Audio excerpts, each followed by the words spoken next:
Roh Kudus dan relasinya dengan Yerusalem.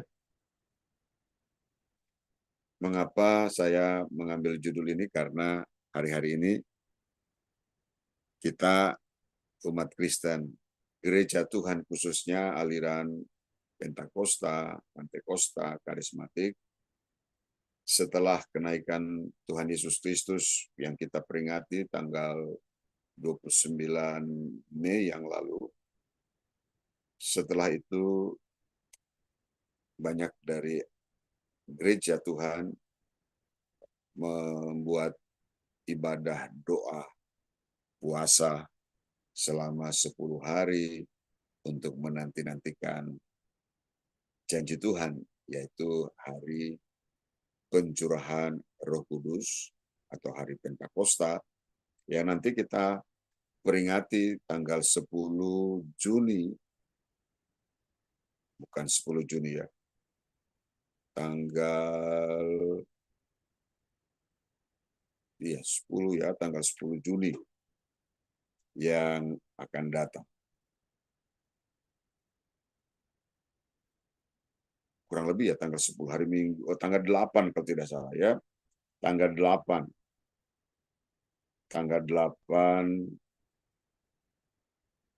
Juni. Tanggal 8 Juni, bukan tanggal 10, maaf. Tanggal 8 Juni kita akan memperingati sebagai hari ketuangan atau pencurahan roh. Dan hari ini kita akan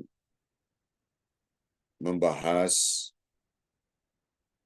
relasi antara Roh Kudus dan kota Yerusalem. Karena ini penting sekali bagi kita untuk memahami, mengerti peristiwa pertama kali Roh Kudus dicurahkan ke atas manusia, khususnya para murid Tuhan Yesus Kristus. Mari kita baca terlebih dahulu firman Tuhan dalam Kisah Para Rasul, pasal 1, ayat 4 dan 5. Silakan yang bertugas membacakannya. Kisah Para Rasul 1, ayat 4 dan 5. Pada suatu hari, ketika ia makan bersama-sama dengan mereka, ia melarang mereka meninggalkan Yerusalem dan menyuruh mereka tinggal di situ menantikan janji Bapa yang demikian katanya. Telah kamu dengar daripadaku. Sebab Yohanes membaptis dengan air, tetapi tidak lama lagi kamu akan dibaptis dengan Roh Kudus. Amin. Haleluya. Saudara, perhatikan baik-baik apa yang dikatakan oleh Tuhan Yesus di dalam Kisah Rasul 1 ayat 4 dan 5 ini. Saking pentingnya kota Yerusalem, sehingga sebelum Tuhan Yesus terangkat ke surga, dia berpesan kepada mereka, bahkan dengan sangat tegas, Tuhan Yesus berkata dan melarang murid-muridnya meninggalkan Yerusalem. Tujuannya adalah untuk menantikan janji Bapa yang telah dikatakan, ayat yang kelima di situ dikatakan bahwa sebab Yohanes membaptis dengan air, tetapi tidak lama lagi kamu akan dibaptis dengan Roh Kudus. Hal ini sangat penting sekali untuk kita pahami posisi kota Yerusalem, di mana Tuhan Yesus menyuruh para murid-muridnya untuk tinggal di kota Yerusalem, menantikan janji Bapa, yaitu tentang pembaptisan Roh Kudus. Peristiwa ini sangat penting sekali bagi murid-murid Tuhan Yesus dan juga bagi kita semua, gereja Tuhan hari ini. Karena peristiwa pencurahan Roh Kudus atau pembaptisan dengan Roh Kudus itu menandakan kelahiran gereja Yesus Kristus yang pertama di atas dunia ini. Dan gereja Yesus Kristus pertama didirikan adalah di kota Yerusalem. Ini yang harus kita pahami. Itulah sebabnya kalau kita bandingkan lagi dengan apa yang dikatakan oleh Tuhan Yesus di dalam Lukas pasal 24 ayat 49, silakan baca dulu ayat ini.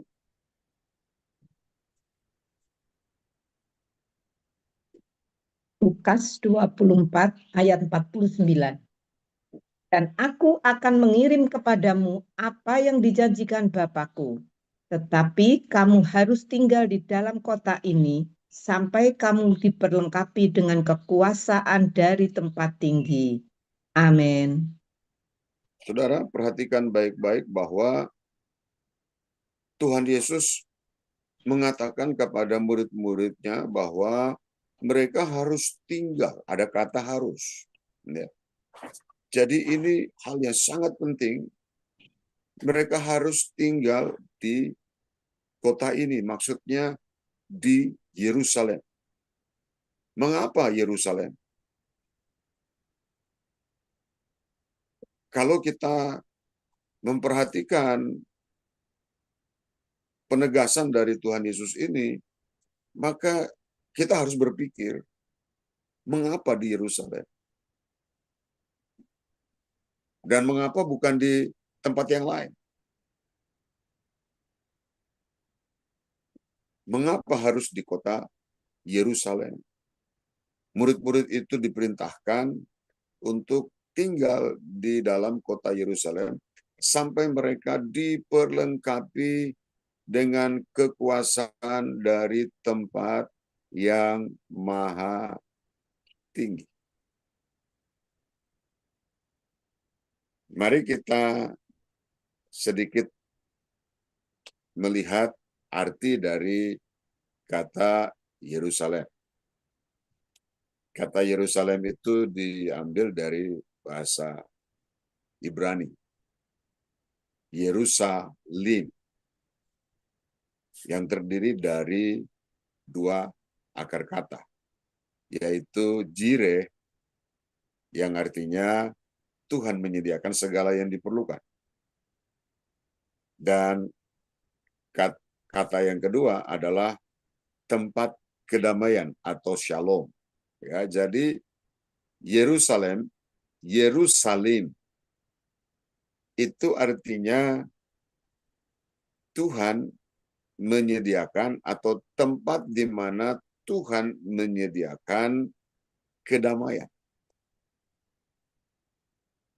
Ini alasan yang paling mendasar mengapa Tuhan Yesus harus menyuruh murid-muridnya tinggal di Yerusalem, bahkan melarang mereka tidak boleh meninggalkan Yerusalem, supaya mereka tinggal di kota yang damai, di mana Tuhan Allah Israel, Adonai Elohim, Israel itu menyediakan segala yang dibutuhkan.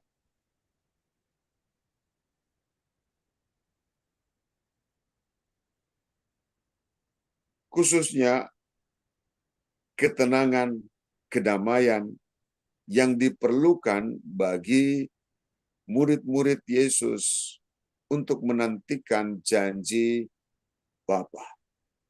Tempat itu sangat penting. Karena situasi, kondisi, atau keadaan aura dari satu tempat itu sangat menentukan kehidupan kita untuk menerima sesuatu, menerima apa saja, ketenangan, kedamaian, berkat, dan segalanya. Itulah sebabnya Tuhan Yesus menyuruh murid-muridnya datang tinggal di kota Yerusalem untuk menantikan janji Bapa, yaitu mereka akan dibaptis dengan Roh Kudus. Nah, kita ketahui bahwa Yerusalem ini sangat strategis bagi Tuhan Yesus, bagi Adonai Elohim Israel, sangat strategis. Kota ini sudah didirikan sejak 3.000 tahun sebelum Masehi. Ya, jadi sudah sangat lama. Kalau dihitung-hitung dari sekarang, itu kurang lebih sudah 5.000 tahun kota Yerusalem itu udah ada sudah. Ya. Dan kota Yerusalem ini baru dijadikan sebagai ibu kota Israel, negara atau kerajaan Israel, itu tahun 1070 sebelum Masehi. Jadi sudah lama sekali kota ini. Dan kota ini diperebutkan oleh berbagai bangsa di dunia ini. Dan kalau kita pelajari sejarahnya sangat panjang. Posisi Yerusalem ini, perebutan, peralihan, bahkan penghancuran. Kalau tercatat sudah kurang lebih 2 kali kota ini dihancurkan, kemudian dibangun kembali. Dan sampai hari ini kota ini masih diperebutkan. Ya, diperebutkan.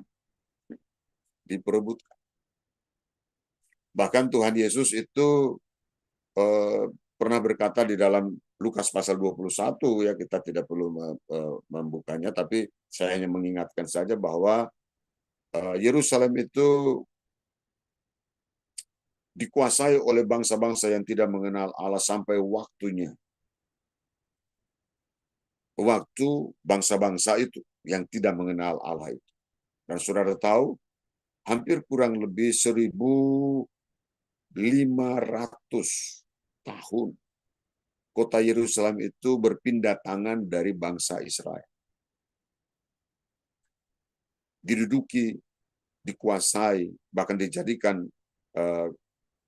kota dari bangsa-bangsa yang menjajah Israel pada waktu itu.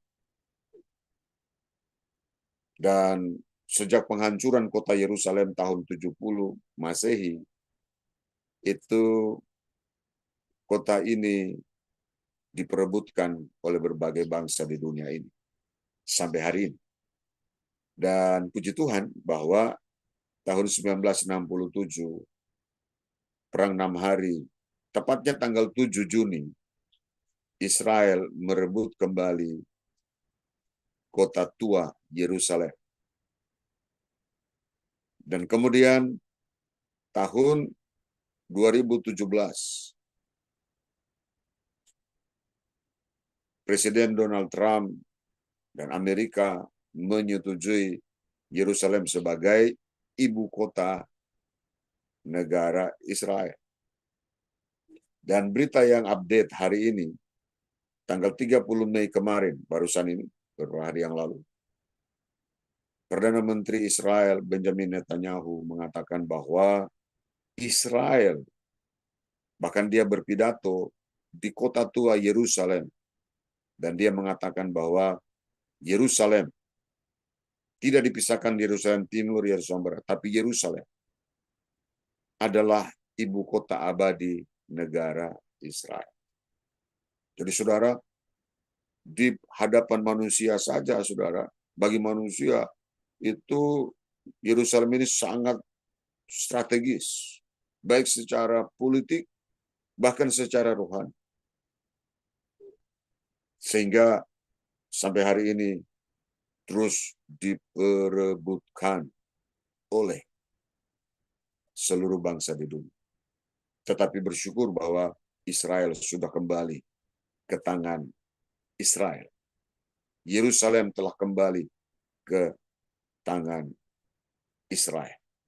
Karena ini merupakan mandat nubuatan firman Tuhan yang tidak bisa digagalkan oleh siapapun.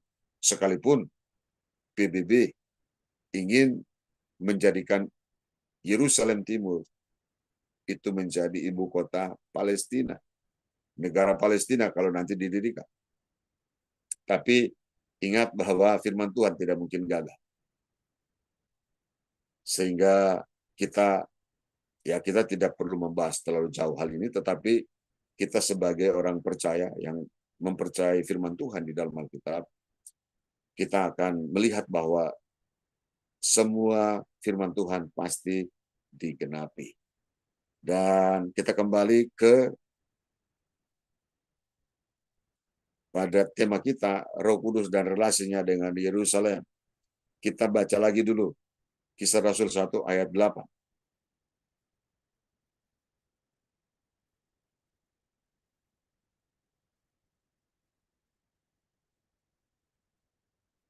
Kisah Para Rasul 1 ayat 8. Tetapi kamu akan menerima kuasa kalau Roh Kudus turun ke atas kamu, dan kamu akan menjadi saksiku di Yerusalem dan di seluruh Yudea dan Samaria dan sampai ke ujung bumi. Amin. Ya, saudara, Roh Kudus pertama kali dicurahkan ke atas murid-murid Tuhan Yesus dan gereja Tuhan didirikan di Yerusalem.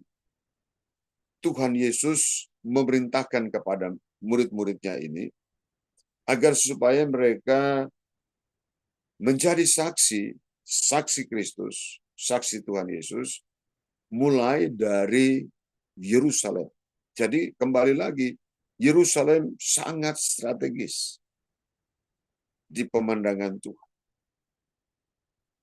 Di mana kota ini harus menjadi pusat penyebaran berita sukacita, kabar baik, Injil Kerajaan Allah, atau dikatakan Injil damai sejahtera. Dimulai dari Yerusalem yang adalah kota damai atau tempat kedamaian, di mana Tuhan menyediakan segala yang diperlukan oleh umatnya. Segala berkat rohani, berkat jasmani disediakan oleh Tuhan dimulai dari Yerusalem. Dan kota Yerusalem merupakan titik sentral berita penyebaran Injil Kerajaan Allah atau Injil damai sejahtera. Ini sangat penting, saudara. Jadi dimulai dari Yerusalem, baru disebarkan ke seluruh Yudea, Samaria, bahkan sampai ke ujung-ujung bumi. Dan pusatnya ada dimulai dari Yerusalem. Kembali timbul pertanyaan, mengapa Yerusalem? Kalau kita baca di dalam Alkitab, di dalam Yehezkel pasal yang ke-38 ayat yang ke-12, itu dikatakan bahwa Yerusalem adalah pusat bumi, ya, pusat bumi. Yehezkel pasal 38 ayat 12. Itu penjelasan tentang pusat bumi. Dan Yerusalem itu tepat berada di titik pusat bumi. Dan bukan hanya menjadi pusat bumi saja, tetapi menjadi pusat penyebaran berita kabar baik, Injil Kerajaan Allah. Sehingga, saudara, secara manusia, secara politik, semua bangsa memperebutkan kota ini. Dan iblis tahu persis posisi Yerusalem, baik secara rohani maupun secara geografi, secara jasmani, sehingga iblis berusaha untuk memperebutkan kota ini dari tangan Israel. Tetapi ingat bahwa manusia tidak bisa merampas kota ini dan menghancurkan kota ini dan menjadi milik manusia. Karena kota ini adalah milik Tuhan. Dan sudah ditetapkan, bahkan sudah dipilih oleh Tuhan ribuan tahun yang lalu untuk menjadi pusat atau tempat di mana nama Tuhan itu ditetapkan atau didirikan di sana. Mari kita lihat di dalam 1 Raja-Raja pasal yang ke-11 ayat 36. Silakan lihat ayat ini dulu.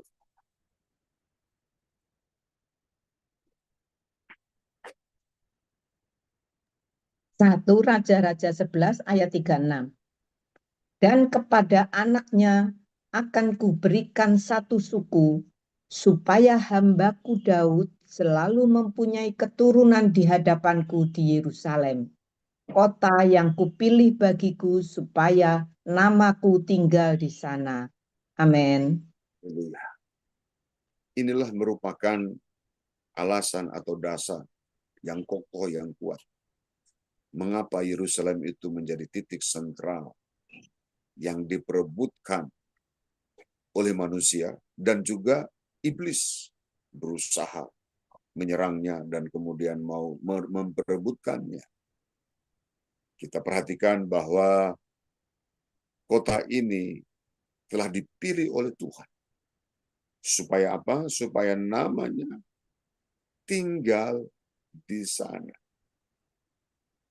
Nama Tuhan Adonai Elohim Yisrael ditetapkan atau tinggal di sana. Dan dari sanalah nama Tuhan Allah Israel, Tuhan Yesus Kristus, disebarluaskan ke seluruh penjuru dunia, mulai dari Yerusalem. Ini yang sangat penting, saudara. Dan kita harus tahu dulu sejarahnya, sehingga kita bisa punya dasar pijakan yang kokoh, yang kuat, untuk kita bisa memberitakan Injil Kerajaan Allah atau kabar baik, berita damai sejahtera itu.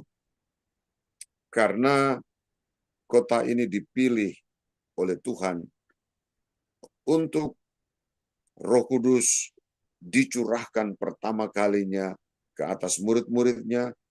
Gereja Yesus Kristus didirikan pertama kalinya di dunia ini dimulai dari Yerusalem.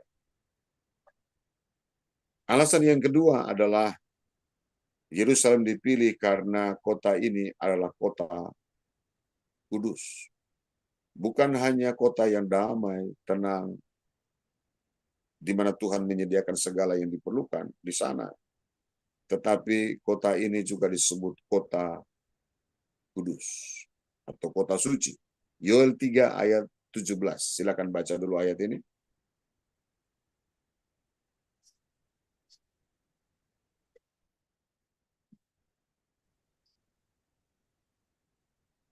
Yoel 3 ayat 17.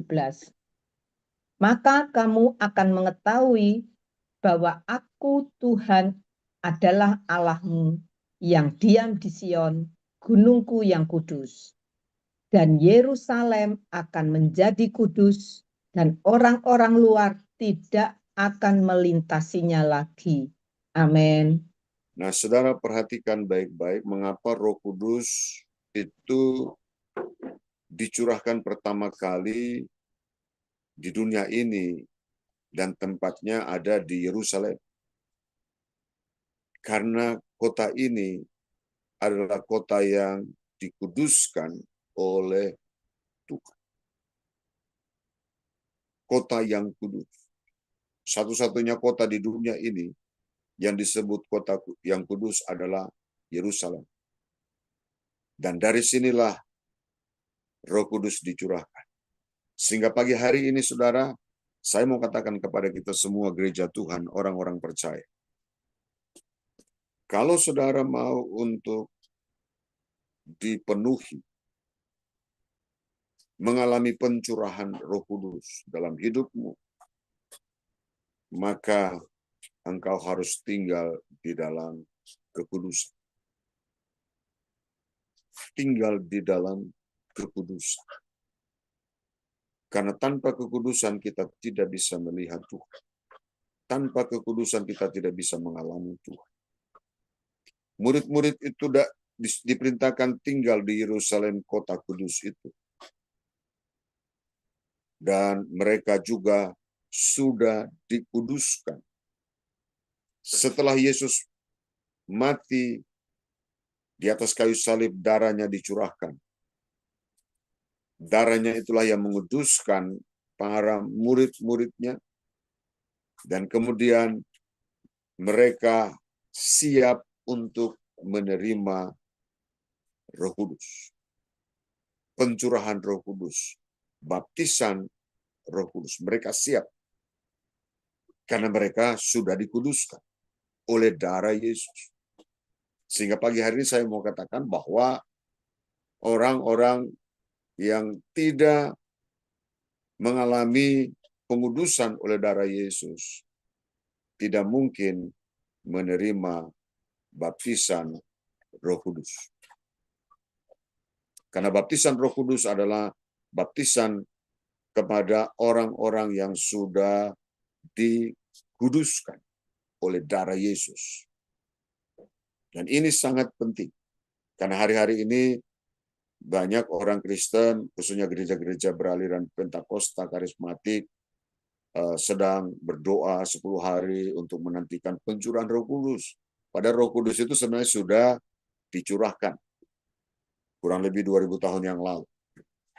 Yang terpenting sekarang hari ini adalah kita menantikan, sebenarnya bukan menantikan, tapi kita membangun relasi hubungan dengan Roh Kudus. Sama seperti relasi Roh Kudus dan pencurahannya itu ke Yerusalem, di kota Yerusalem, maka kita juga harus membangun relasi, mempersiapkan tempat hidup kita sebagai tempat yang kudus, untuk Roh Kudus itu selalu datang, tinggal di dalam kita, memenuhi kita, dan kemudian memberikan kuasa kepada kita untuk kita bisa menjadi saksi. Banyak orang Kristen tidak memahami hal ini. Sehingga mereka tidak mengalami yang namanya kuasa dari Roh Kudus itu. Dikatakan tadi bahwa Kisah Rasul 1 ayat 8 itu, tetapi kamu akan menerima kuasa kalau Roh Kudus turun ke atas kamu. Nah, saudara, kuasa itu hanya bisa datang kalau Roh Kudus turun ke atas kita, memenuhi kita. Roh Kudus dilimpahkan kepada kita, kuasanya dilimpahkan kepada kita. Sehingga ada kuasa di dalam hidup kita. Kuasa untuk apa? Kuasa untuk menjalani hidup ini sebagai anak-anak Allah. Kita tahu Yohanes 1 ayat 12 berkata bahwa tetapi semua orang yang percaya, yang menerimanya, diberinya kuasa untuk menjadi anak Allah. Yaitu mereka yang percaya kepada namanya, maksudnya kepada Tuhan Yesus. Ya, diberi kuasa untuk menjadi anak-anak Allah. Supaya kita bisa menjadi saksi Kristus. menjadi saksi Kristus, yang menjadi saksi Kristus karena kita diberi kuasa untuk menjadi anak-anak Allah, yaitu kita yang hidup sesuai dengan perintah-perintah, ajaran-ajaran Kristus, firman Kristus, kehidupan Kristus, karakter Kristus. Kita bisa hidup seperti Kristus, hidup di dalam diri kita, sehingga kita bisa menjadi saksi Kristus kepada dunia ini. Itu kuasa yang pertama, memampukan kita untuk menghidupi Kristus, karakter Kristus, rupa Kristus, gambar Kristus itu ada di dalam hidup kita, sehingga orang melihat Kristus melalui kehidupan kita. Ini tujuannya, Roh Kudus dicurahkan kepada kita agar supaya kita bisa menjadi saksi Kristus. Yang kedua adalah Roh Kudus dicurahkan kepada kita dan kita menerima kuasa sehingga kita bisa mendemonstrasikan kuasa itu. Yang pertama tadi kita mendemonstrasikan kehidupan Kristus melalui kehidupan kita, baik itu pikiran, perasaan, perkataan, tingkah laku kita. Tetapi kita juga bisa mengekspresikan kuasa itu atau dunamos dari Roh Kudus itu dengan tanda-tanda ajaib dan mujizat. Dan saya berdoa agar supaya kita semua yang percaya kepada Tuhan Yesus, kita yang dipenuhi dengan Roh Kudus, kita juga bisa mendemonstrasikan kuasa Roh Kudus. Katakan apa? Ya, kita harus mendemonstrasikan kuasa. Itulah sebabnya Tuhan Yesus berkata kepada murid-muridnya bahwa mereka diberi kuasa untuk mengusir setan-setan, menyembuhkan orang sakit, menyembuhkan orang kusta, membangkitkan orang mati, itu menyertai mereka. Kenapa? Karena ada kuasa Roh Kudus yang ada dalam diri kita. Kuasa Roh Kudus tidak diperuntukkan khusus buat pendeta, penginjil, dan sebagainya. Tapi ditujukan kepada semua orang yang percaya kepada Tuhan Yesus. Karena Tuhan Yesus berkata dalam Markus pasal yang ke-16 itu kan mulai ayat 17 dan seterusnya dikatakan bahwa tanda-tanda ini menyertai orang percaya, mereka akan mengusir setan-setan demi namaku, mereka akan meletakkan tangan atas orang sakit dan orang sakit itu akan sembuh. Jadi kita harus mendemonstrasikan kuasa dari Roh Kudus. Inilah yang disebut penyediaan atau jireh yang dikatakan tadi, salah satu akar kata dari kata Yerusalem itu, jireh artinya Tuhan menyediakan. Dan mulai dari Yerusalem itulah Tuhan menyediakan segala yang diperlukan bagi kita, bagi gereja Tuhan, bagi murid-murid Yesus untuk menjadi saksi Kristus sampai ke ujung-ujung bumi. Dan ini yang harus kita lakukan hari-hari. Kita menerima baptisan Roh Kudus bukan hanya sekedar untuk gagah-gagahan, tetapi tujuannya adalah supaya kita menjadi saksi Kristus sampai ke ujung-ujung bumi. Mulai dari Yerusalem, Yudea, Samaria, bahkan sampai ke ujung-ujung bumi. Artinya mulai dari lingkungan yang ada di sekitar kita, rumah, keluarga kita, tetangga, sampai ke ujung-ujung bumi. Dengan menampilkan kuasa Kristus melalui Roh Kudus yang ada di dalam diri kita. Sehingga orang melihat Kristus nyata dalam hidup kita, dan kita juga mendemonstrasikan kuasa Roh Kudus itu dengan mengusir setan, menyembuhkan orang sakit, mendemonstrasikan tanda-tanda ajaib dan mujizat. Kita bisa melakukan. Nah, saudara bisa melakukan. Momentum hari Pentakosta, pencurahan Roh Kudus di tahun ini, mari kita berdoa agar supaya kita semua dipenuhi dengan kuasa Roh Kudus untuk mendemonstrasikan kuasa itu kepada dunia ini. Tidak peduli siapapun saudara. Engkau tidak perlu tunggu harus sekolah Alkitab baru engkau bisa dipakai Tuhan. Engkau tidak tunggu engkau harus ditabiskan dulu jadi pejabat pendeta baru engkau bisa mendemonstrasikan kuasa Roh Kudus. Engkau cukup percaya kepada Yesus. Terima Yesus sebagai Tuhan dan Juru Selamat pribadimu. Berdoa minta dibaptis, dipenuhi dengan Roh Kudus, maka engkau akan menjadi saksi Kristus mulai hari ini, bahkan sampai selama-lamanya.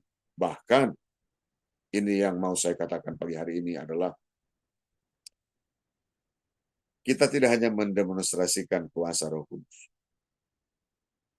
tetapi yang paling indah adalah semua orang yang percaya kepada Tuhan Yesus, yang menerimanya, dan diberikan kuasa menjadi anak-anak Allah. Mereka dimeteraikan oleh Roh Kudus sebagai jaminan untuk mendapatkan segala yang diperlukan sampai kepada kehidupan yang kekal. Yang dibaptis dengan Roh Kudus dan dipimpin oleh Roh Kudus untuk tujuan yang paling mulia, yaitu memasuki Yerusalem baru, kota Yerusalem baru yang turun dari surga, kerajaan Allah yang sesungguhnya, di mana Kristus Yesus akan memerintah selama 1000 tahun. Kita akan dipimpin oleh Roh Kudus untuk memasuki. Jadi betapa indahnya, bahagianya kita, orang-orang yang dibaptis dengan Roh Kudus, kita dipersiapkan untuk memasuki Yerusalem yang baru, kerajaan Allah, pusat pemerintahan Kristus selama 1000 tahun, bahkan selama-lamanya.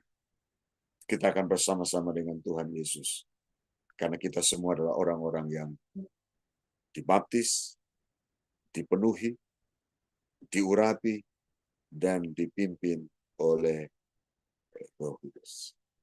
Indah kan, saudara? Kita dipimpin oleh Roh Kudus untuk masuk Yerusalem baru, kota abadi, kota yang mulia, kota Raja Maha Besar, Tuhan Yesus Kristus, di mana kita menikmati kehidupan yang penuh dengan kelimpahan. Tidak ada air mata, tidak ada sakit penyakit, tidak ada kesusahan. Semuanya indah, karena kita tinggal di kota Yerusalem, kota yang damai, di mana Tuhan menyediakan segala yang indah bagi kehidupan kita. Tuhan Yesus memberkati. Demikian firman Tuhan yang bisa saya bagikan pada pagi hari ini. Dan saya kembalikan kepada